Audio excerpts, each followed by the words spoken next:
ya kuipatia nchi uchaguzi huru na wa haki. Sasa hiyo kesi ilisema vile vile kitu pekee ambacho tume haiwezi kaojiwa ni pale inapokuwa imetenda kazi zake au imetimiza wajibu wake kwa mujibu wa Katiba ya Jamhuri ya Muungano ya Tanzania na sheria zilizowekwa. Lakini kama pale inapokuwa imekiuka kile ambacho katiba inasema na kile ambacho sheria za nchi zinasema, basi matendo hayo yanapingika na yanaojika. Sasa kama mtu anaelewa kifungu cha 162 cha sheria ya uchaguzi wa rais, wa bunge na madiwani kinaipa tume haki ya kuchapisha kanuni za uchaguzi, lakini haitoi haki ya tume kuzuia mtu yeyote yule au chama chote kile kushiriki katika siasa au katika uchaguzi. Kanuni zinadai kwamba sheria inadai kwamba kila chama kisaini zile kanuni za maadili. Lakini kanuni ambazo tumeletewa na ambazo zinatakiwa zimesainiwa siku ya Jumamosi, zenyewe kwanza zinasema, na nitaomba niwasomee ili Watanzania wote wajue na waanze kujiuliza, je, haya ambayo tume imesema, ambayo mkurugenzi Kailima ameyasema, je, yanaashiria kitu gani? Kanuni ya 1.3 inasema muda wa kutumika kwa kanuni za maadili. Inasema hivi, naomba niwasomee Watanzania wenzangu. Kanuni hizi za maadili zitatumika katika uchaguzi mkuu wa mwaka 2025 kuanzia siku moja baada ya tarehe ya uteuzi wa wagombea wa uchaguzi mkuu hadi baada ya kutangazwa kwa matokeo ya uchaguzi huo. Vile vile kanuni hizi zitatumika katika chaguzi ndogo ndogo. Kanuni hizi zinaanza kutumika siku moja baada ya nini? Ya uteuzi wa wagombea. Niambieni hivi leo, nani kateuliwa kuwa mgombea kwa mujibu wa sheria? Awe rais, makamu wa rais, hata CCM jinsi ya mambo zile sarakasi walizofanya kule Dodoma ambazo zinakiuka katiba yao, hakuna uteuzi umeshafanyika kwa mujibu wa sheria. Hakuna fomu yoyote ya uteuzi wa wagombea ambayo imeshapelekwa kwenye tume ya uchaguzi. Kanuni hizi zinaanzaje kutumika? Wabunge, je, bunge limeshavunjwa? Kwa sababu inabidi uangalie ibara ya 38, 39 ya katiba namna mchakato mzima kwamba nafasi ya kiti cha ubunge inakuaje na ibara ya 40 ya katiba. Bunge bado liko kazini. Bunge halijavunjwa. Kwa hiyo hata uteuzi wa wagombea wa nini wa ubunge haujafanyika. Lakini Kailima na wakuu wake wanasema nini? Hizi kanuni zinaobana chama. Sasa kanuni zenyewe zinasemaje? Twende kwenye 1.5. Wajibu wa kusaini na kuthibitisha kuheshimu kanuni za maadili. Kila chama cha siasa na serikali na Tume ya Uhuru ya Taifa ya Uchaguzi watawajibika kusaini kanuni hizi za maadili.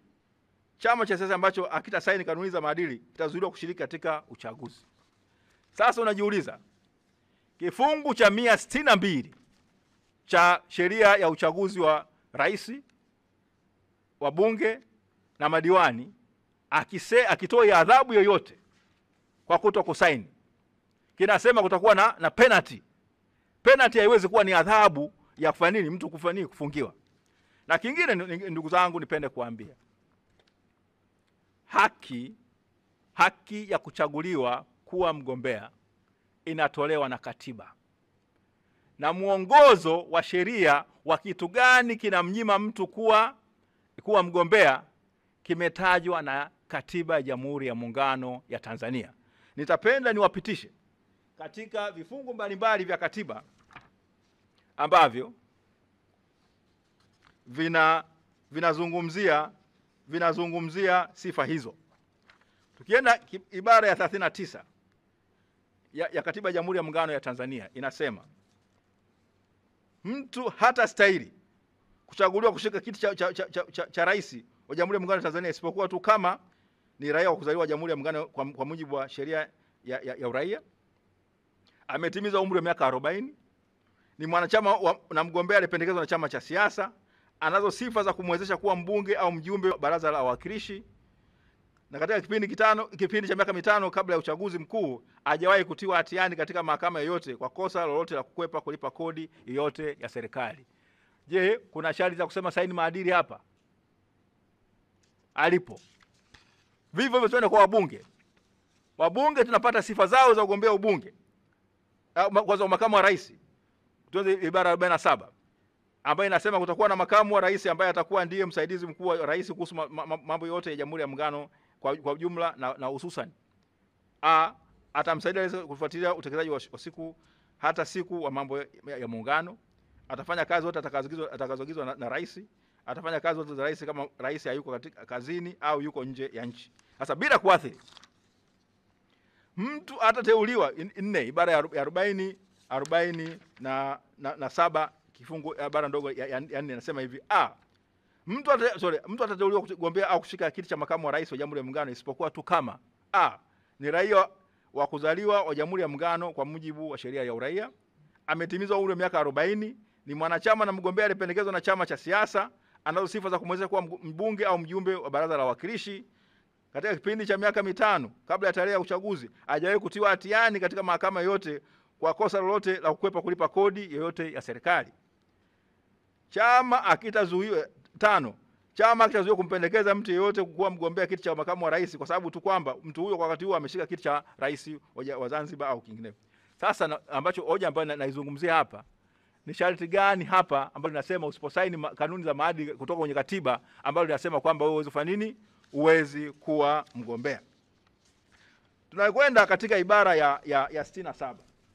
Ibara ya 67 ni ya msingi sana na naomba niweze kuinukuu kwa upana wake.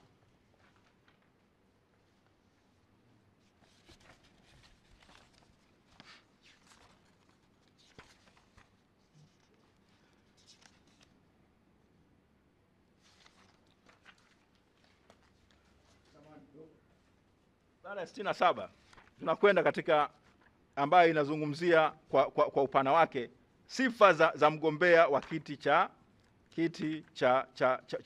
kuwa mbunge na masharti na vitu ambavyo vinamnyima haki mtu kuwa mbunge. Ibara 67(1) inasema hivi: bila kuathiri masharti yaliyomo katika ibara hii, mtu yeyote atakuwa na sifa na sifa za kustahili kuchaguliwa au kuteuliwa kuwa mbunge endapo ni raia wa Jamhuri ya Muungano aliyetimiza umri wa miaka 21 na ambaye anajua kusoma na kuandika katika Kiswahili au Kiingereza. B, ni mwanachama na ni mgombea aliyependekezwa na chama cha siasa. C, katika kipindi cha miaka 5 kabla ya tarehe ya uchaguzi hakuwahi kutiwa hatiani katika mahakama yote kwa kosa lolote lile la kukwepa kulipa kodi yote ya serikali. Ibara 67(2), mtu hatakuwa na sifa za kustahili kuchaguliwa au kuteuliwa kuwa mbunge ikiwa mtu huyo anao au kwa hiari yake amejipatia uraia wa nchi nyingine yote, au ikiwa kwa mujibu wa sheria inayotumika katika Jamhuri ya Muungano imethibitishwa na rasmi kwamba mtu huyo ana ugonjwa wa akili, au ikiwa mtu huyo amehukumiwa na mahakama yote katika Jamhuri ya Muungano na kupewa adhabu ya kifo au ya kufungwa gerezani kwa muda usiozidi miezi 6 kwa muda unaozidi miezi 6 kwa kutwa na hatia ya kosa lolote vyovyote linavyoitwa linaloambatana na utovu wa uaminifu, au ikiwa katika kipindi cha miaka 5 kabla ya tarehe ya uchaguzi mkuu amepata kuhukumiwa na kupewa adhabu ya kifungo kwa kosa linaloambatana na utovu na uaminifu au kuvunja sheria ya maadili ya uongozi wa umma. Sheria ya maadili ya uongozi wa umma. Bila kuingilia haki na uhuru wa mtu wa kuwa na maoni yake, kuamini dini atakayo, kushirikiana na wengine na kushiriki shughuli za umma kwa mujibu wa sheria za nchi, ikiwa mtu huyo si mwanachama na mgombea aliyependekezwa na chama cha siasa. Ikiwa mtu huyo ana maslahi yote katika mkataba wa serikali au aina yote aliyowekewa miiko maalum kwa mujibu wa sheria iliyotungwa na bunge na iwapo amekiuka miiko hiyo. Ikiwa mtu huyo ameshika madaraka ya afisa mwandamizi katika utumishi wa serikali ya Jamhuri ya Muungano wa Tanzania. Ikiwa kwa mujibu wa sheria iliyotungwa na bunge inashughulikia makosa yanayohusiana na uchaguzi wa aina yote, mtu huyo amezuiliwa kujiandikisha kama mpiga kura au kupiga kura katika uchaguzi wa wabunge, alafu uchaguzi wa wabunge. Ibara ya 40 Na ibara 67 ibara ndogo ya pili, mtu hataweza kugombea kuwa mbunge kuhakikisha jimbo la uchaguzi katika uchaguzi mkuu wote ikiwa wakati huo yeye amesimama katika uchaguzi kugombea kiti cha rais, wala hataweza kugombea uchaguzi kuwa mbunge katika uchaguzi mdogo wote ikiwa yeye ni rais. Na bunge limepewa madaraka ya kutunga sheria za kuongoza nini? Kuongoza uchaguzi. Sasa ibara ya 67 ibara ndogo ya 4 inasema hivi: bunge laweza kutunga sheria kwa ajili ya kuweka masharti yatakayomzuia mtu asichaguliwe kuwa mbunge na kuhakikisha jimbo la uchaguzi ikiwa mtu huyo ni mwenye madaraka yanayohusiana na shughuli za kuongoza na kusimamia uchaguzi wa wabunge. Maana kama mtu alichaguliwa kwa nani? Kwa kiongozi wa tume ya uchaguzi. Ya 5, bunge laweza kutunga sheria kwa ajili ya kuweka masharti yatakayomzuia mtu asichaguliwe kuwa mbunge wa kuwakilisha jimbo la uchaguzi kwa muda wote utakaotajwa na bunge, ili mradi muda huo usizidi miaka 5, ikiwa mtu huyo atapatikana na hatia mbele ya mahakama kwa ajili ya aina yoyote ya makosa yatakayotajwa katika sheria hiyo inahusiana na uchaguzi wa wabunge, makosa ambayo imetajwa na nini? Na sheria hiyo. Kwa madhumuni ya kutoa fursa ya kukata rufaa kwa mujibu wa sheria kwa mtu yeyote alithibitisha rasmi kisheria kuwa na ugonjwa wa akili. Kama mtu ana ugonjwa nini? Wa akili. Na kutakuwa na kanuni zinazohusiana na adhabu za watu kupewa. Ni hoja yetu kwamba kile ambacho kimefanywa kinakiuka katiba ya Jamhuri ya Muungano wa Tanzania. Haki ya kikatiba haiwezi kupokwa kwa nini? Kwa kanuni zilizotungwa na nini? Na tume ya nini? Ya uchaguzi. Kwa hiyo tunasema tume imejielekeza vibaya, imefanya hivyo kwa nia ambayo sio sahihi, na imekiuka maagizo ya mahakama ya rufaa katika kesi ya mwanasheria mkuu na wenzake wawili dhidi ya Dr. Amani Waridi Kaburu. Kwa wale vijana wasiofahamu, Dr. Amani Waridi Kaburu ndio mbunge wa kwanza wa upinzani kuchaguliwa katika bunge la Jamhuri ya Muungano wa Tanzania, na alichaguliwa mjini Kigoma mwaka 1994. Na alikuwa ni mwanachama wa Chadema. Alifanywa kila aina ya mizengwe na alifanywa kampeni ya ajabu, ikiwa pamoja na rais aliyekuwepo wakati huo, Rais Ali Hassan Mwinyi, naibu waziri mkuu na waziri wa mambo ya ndani wakati huo Agustino Lyatonga Mrema na wengine wengi, pamoja na RTD na vyombo vya serikali kutumika na rasilimali za serikali kutumika kufanya nini? Kuendesha kampeni chafu dhidi ya Dr. Amani Waridi Kaburu ambaye alikuwa amekuja kufanya nini? Kugombea. Mahakama ya rufaa ilitoa mwongozo kwamba msingi mkubwa wa uchaguzi wa nchi yetu ni uchaguzi huru na wa haki. Kama msingi huo unakiukwa, mahakama ilisema hilo tu linatosha kufutilia mbali huo uchaguzi. Ni hoja ya Chadema kwamba yale yalitokea mwaka 94 kumekuwa na ajenda ya siri ya serikali ya CCM na tume ya uchaguzi kufanya nini? Kumomonyoa msingi wa uchaguzi wa huru na wa haki, na mwisho wa siku tuna kasha la mfumo ambalo limetengenezwa kuhakikisha kwamba Chama cha Mapinduzi kinabakia madarakani kama alivyosema Steven Wasira mpaka Yesu atakaporudi. Hujasikia mwenyekiti wa CCM akikana au akikanusha kauli hiyo. Hujasikia tume ya uchaguzi ikimuonya Steven Wasira. Hujasikia msajili wa vyama vya siasa akimuonya Steven Wasira na CCM au kuwataka wajieleze wanasemaji wao katika mfumo wa vyama vingi, wao watatawala milele. Sio kauli za kisiasa, ilikuwa ni kauli zenye lengo la kuhakikisha kwamba wanajua mfumo huu umeshawahakikishia ushindi. Sasa tunasema sisi kwamba tume kwanza, kanuni zilizotungwa hazijaanza kufanya kazi. Kanuni hizo vile vile hata kwa zenyewe, yani kanuni zenyewe zinasema zitaanza kutumika siku moja kabla ya nini? Kabla ya siku ya nini? Ya uteuzi wa wagombea. Na nimeweza kwamba hicho kitu hakijafanyika, na kitafanyika tu pale bunge litakapokuwa lifanya nini? Limevunjwa. Wagombea wamekwenda tume ya uchaguzi kufanya nini? Kuchukua zile fomu za nini za kugombea na kuteuliwa rasmi kuwa wagombea. Na ndio hapo mambo sasa mtu Kailima anasimama na akiwa chini ya majaji, mwenyekiti wake ambaye ni jaji wa mahakama ya rufaa. Nazungumza haya na mimi nikiwa ni wakili, inanisikitisha sana kwamba usingetegemea makosa kama haya kufanyika. Ni mwisho wa siku ni kwamba wapinzani wanakosea, CCM katu kamwe haikosei mbele ya tume na mbele ya msajili wa vyama vya nini vya siasa. Sasa hii si sawa. Msingi mkubwa wa demokrasia katika nchi yetu ni kuwa na haki ya wananchi kuchagua viongozi wao, na wananchi waamue katika kura kwamba fulani na fulani, mgombea fulani ndio awe kiongozi wetu. Kila kura inayopigwa ihesabike, wagombea wote wawe katika uwanja ambao unafanya nini umelingana.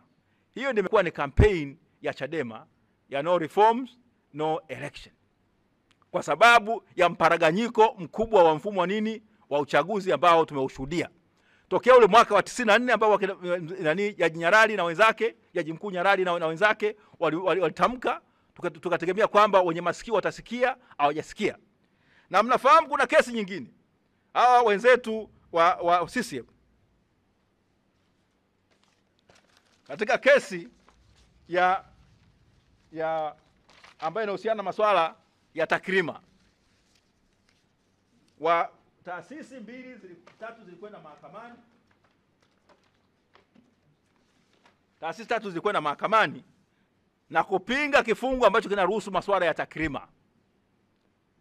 Mahakama Kuu ikatamka kwamba kutoa zawadi, iwe t-shirt, iwe kuwapa watu chakula, siku hizi kuna kufutarisha, kuna nini, yote ni nini? Ni matendo ya nini? Ya rushwa. Mmeona mambo yanaendelea hivi sasa.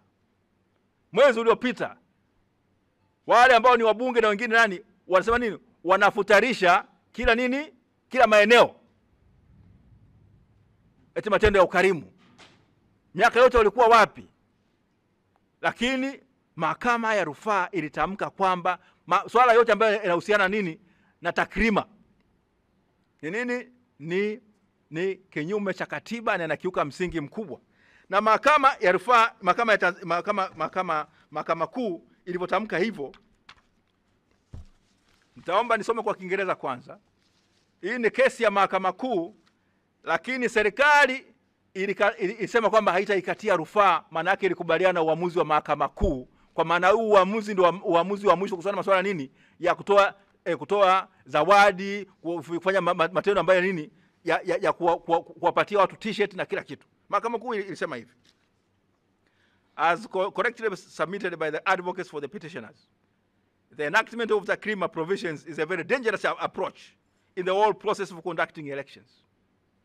It amounts to building a culture which, if sustained, will lead this nation to a bad destination. People should get the opportunity to think freely and decide freely, and should not be subjected to influences of takrima. They should also be left to learn that it is their responsibility or duty to elect competent candidates and not those who are able to influence voting by offering takrima. Naomba nitafsiri. Mahakama Kuu ilitamka ifuatavyo: kama ilivyosemwa na wakili waleta maombi, kuingizwa kifungu cha takrima ni hatua ya hatari sana katika mchakato mzima wa uchaguzi. Ni sawa na kujenga utamaduni ambao kama ukiachwa utasababisha taifa hili kufika katika hatima mbaya. Watu lazima waachwe kuweza kufikiria kwa uhuru na kudecide na kuamua kwa uhuru, na wasiwe wasisababishwe kufikiria kutokana kwa njia za wasishawishiwe na masuala ya takrima. Lazima waachwe kujifunza utamaduni huo, unaoelewa kwamba ni jukumu lao kuchagua viongozi wanaostahili na wenye uwezo kwa maana kwamba wanaostahili kushika hizo nafasi, na sio wale ambao wanaweza kuwashawishi kwa vishawishi vya takrima, zawadi na kila vitu vya namna hiyo. Hapo ndipo tulipo. Mmeona takrima zinaendelea. Hujawahi kusikia tume ya uchaguzi inasema takrima ni haramu. Mfumo mzima saizi mwenye pesa ana uhakika wa kufanya kuchaguliwa kuwa kuwa kiongozi wa nchi yetu, kuwa mbunge wetu. Yote haya ndio ambayo Chadema inasema hatuwezi kuwa na mfumo ambao umeshavurugwa namna hii. Mnaona katika kesi ya Dr. Amani Wadi Kaburu, mahakama